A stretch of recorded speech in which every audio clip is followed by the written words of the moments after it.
Saudara dan saudari yang terkasih, Salam, selamat berjumpa dengan Forum Katekismus, tempat belajar firman Tuhan berdasarkan Alkitab dengan menggunakan buku Katekismus Gereja Kerasulan Baru. Damai sejahtera Tuhan Yesus Kristus menyertai kita.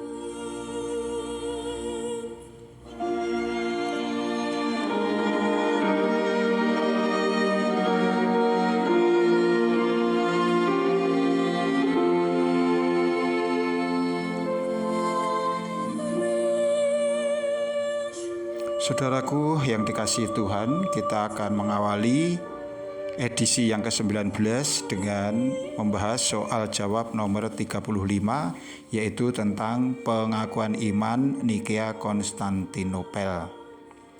Bagaimanakah bunyi pengakuan iman Nikea Konstantinopel? Pengakuan iman Nikea Konstantinopel adalah sebagai berikut. Kami percaya kepada Allah yang Esa, Bapa yang Maha Kuasa, pencipta langit dan bumi, dan segala sesuatu yang kelihatan dan tidak kelihatan. Dan kepada satu Tuhan, Yesus Kristus, Putra Allah yang tunggal, diperanakkan dari Bapa sebelum semua alam semesta. Terang dari terang, Allah yang benar dari Allah yang benar, diperanakkan bukan dibuat.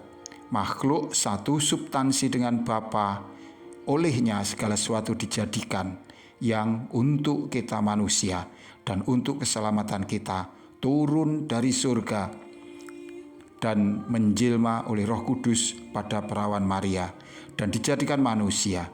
Ia disalibkan bagi kita di bawah Pontius Pilatus dan menderita dan dikuburkan, dan pada hari ketiga ia bangkit kembali sesuai dengan kitab suci dan naik ke surga dan duduk di sebelah kanan Bapa.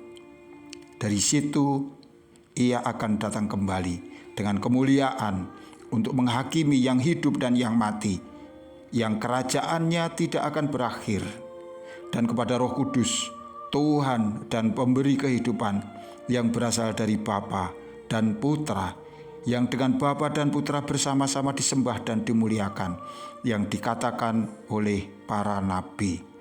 Kepada satu gereja yang kudus, Katolik, dan apostolik, kami mengakui satu baptisan untuk pengampunan dosa-dosa. Kami menantikan kebangkitan orang mati dan kehidupan dunia yang akan datang. Amin.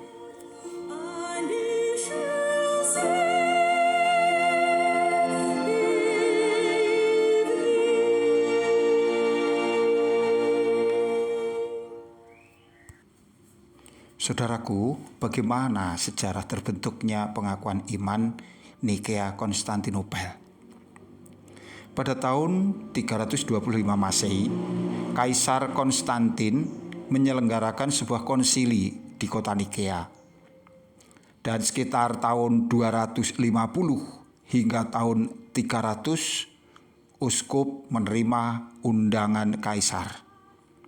Saat itu Kaisar melihat bahwa kepercayaan Kristen yang telah berkembang luas telah menjadi suatu kekuatan yang berpotensi mendukung negara.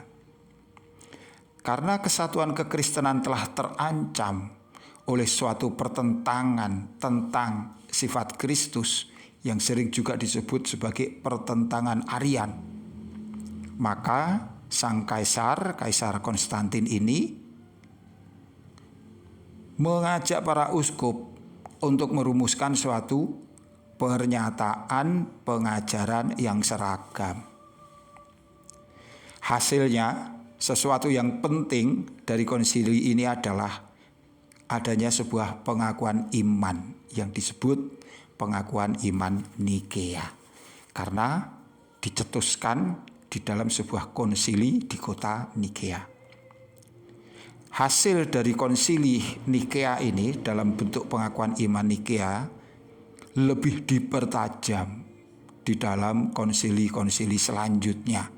Ini terus berlangsung hingga abad yang ke-8, di mana di antaranya sebuah konsili yang sangat penting diselenggarakan di Konstantinopel, yaitu tahun 381. Sehingga pengakuan iman Nikea kini mendapatkan nama yang baru, yaitu sebagai pengakuan iman Nikea Konstantinopel. Kalau kita lihat apa yang tercantum di dalam pengakuan iman Nikea Konstantinopel, ini melampaui cakupan materi yang ada di dalam pengakuan iman rasuli atau apostolikum. Ini memperkokoh pengakuan Trinitas Allah, ketritunggalan Allah, dan juga memberikan penekanan lebih kepada ciri-ciri penting gereja yang istimewa.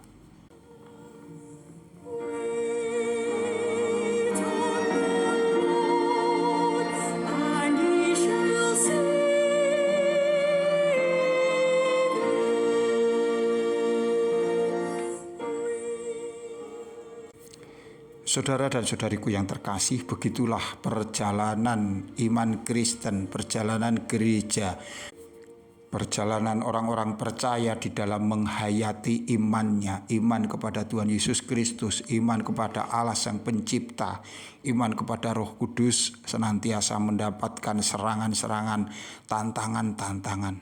Ini dijawab oleh orang-orang yang percaya. Melalui konsili-konsili, maka para pemuka agama, para uskup-uskup, rohaniwan senior di dalam gereja-gereja, mereka senantiasa bersekutu untuk bertanya kepada Allah, mengandalkan Roh Kudus, maka kemudian mereka merumuskan sebuah pengakuan iman. Pengakuan iman ini akhirnya dapat menjadi pengikat di antara demikian banyak denominasi gereja. Meskipun mereka berbeda-beda aliran, tetapi pengakuan iman telah berhasil menyatukan mereka sebagai satu gereja global, gereja Kristus di seluruh muka bumi di sepanjang zaman. Kita bersyukur atas perjuangan Bapak-bapak gereja yang telah memudahkan kita untuk memahami iman kita. Dan pada gilirannya pengakuan iman ini masih akan terus berkembang. Dia harus menghadapi tantangan-tantangan baru yang dengan demikian juga penafsiran-penafsiran harus dilakukan agar orang percaya tetap terlindungi, tetap kokoh di dalam satu pengajaran, yaitu yang bersumber kepada Injil yang murni. Tuhan mengaruniakan hikmat pada setiap orang yang bersungguh-sungguh mencari Dia. Sampai jumpa. Amin.